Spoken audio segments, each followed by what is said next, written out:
A funny thing happened at last weekend's White House Correspondents Dinner. After some of the journalists there expressed outrage over comedian Michelle Wolf's mean-spirited humor, they found the outrage turned back at them. If you didn't get to see it for yourself, here's an example of the kind of humor Michelle Wolf directed at the administration, but with a message for the media. Stop putting Kellyanne on your shows. All she does is lie.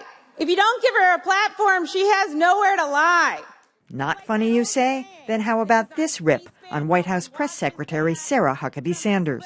She burns facts, and then she uses that ash to create a perfect smoky eye.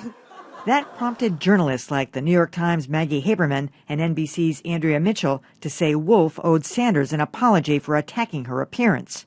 Much hand-wringing followed. The question now is whether comedian Michelle Wolf went too far and maybe damaged the journalism profession. The next morning, CNN's Brian Stelter put that question to White House Correspondents Dinner chair Margaret Talev. I think that she brought to the night what she thought was important to say, and that her goal may not have been press unity and everyone rallying around the room to support journalism. No, her goal was to make everyone squirm. CNN's Jim Acosta tweeted that regardless of what the comedian said, the dinner did not address the fact that the press has been under attack from the president.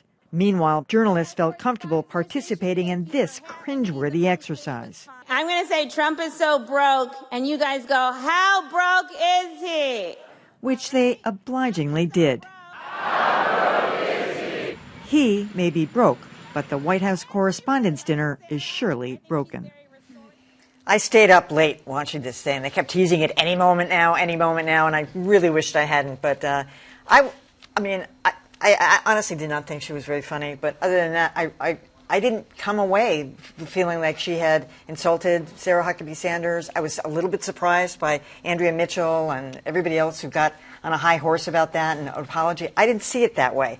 So I was sort of glad to see the next day that people said, well, listen, you invite somebody like that, and, Margaret Talev didn't do that in a vacuum. I mean, they invited the person that they thought would be controversial, and they knew she would attack both the media and the politicians. So for me, I thought it was almost like, the worm turned a little bit, and the media sort of got what they deserved. Yeah, and then everyone got all bent out of shape. Yeah. And I think a case can strongly be made, tried to curry favor with their sources inside the administration. Yes. By expressing indignation at this, beyond the pale conduct on the part of the comedian. And I think Wolf handled it perfectly, saying, I think via Twitter, yes, maybe with Terry Gross as well on Fresh Air, I didn't attack her looks. I talked about the great eye makeup she uses and said she, uses it, makes it from the ash of lies.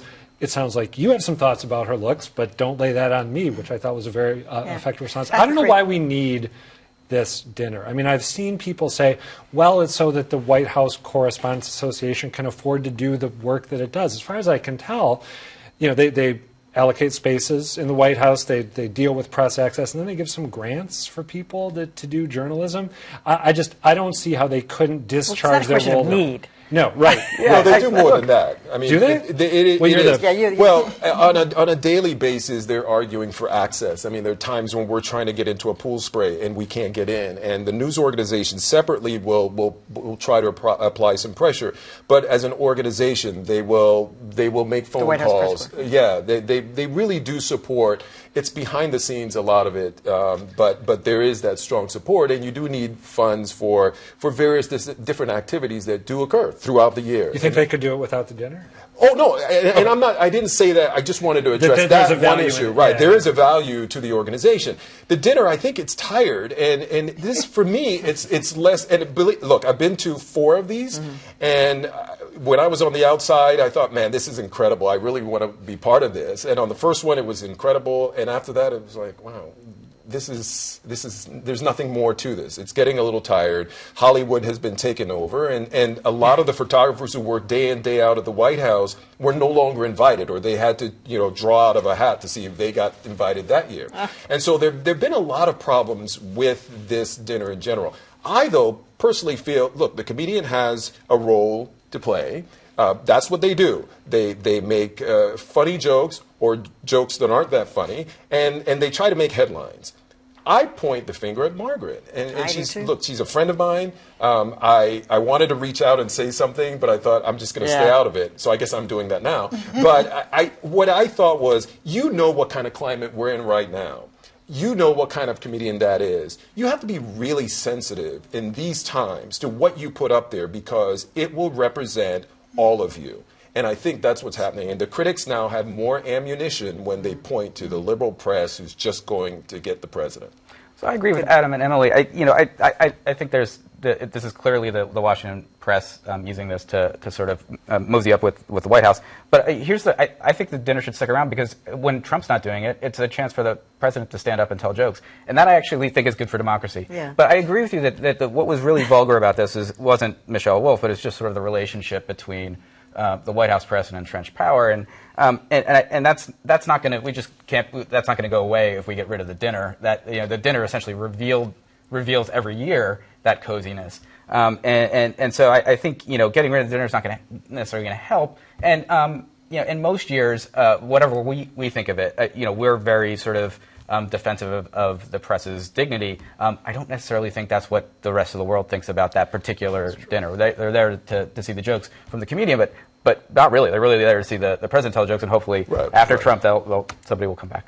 Well, I think it could stand a refresh. I have to say, I'm so squeamish. I started hearing some of the jokes and I went, oh. But I was really disappointed the next day for the White House Correspondents Association to back all the way up to Kansas City somewhere. Oh, no, not us. She just dropped in somewhere. Are you kidding?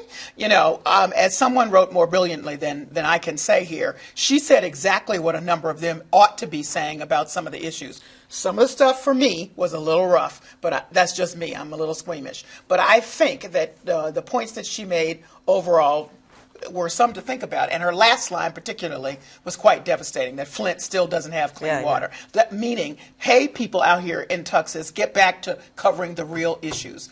I do think it's very important to have that voice. I'll take your point about having the president there at some point, but figure out some way to do this. And if you're going to do it, don't be so chicken fill in the blank about it. Yeah, exactly. I was shocked. I was watching Brian Stelter the next morning that Margaret was sort of back reeling on this, and she didn't bring the message of unity. The mission of unity. Yeah, First of all, the dinner That's has not nothing our to do with job. unity And either. that's not our job. Crazy.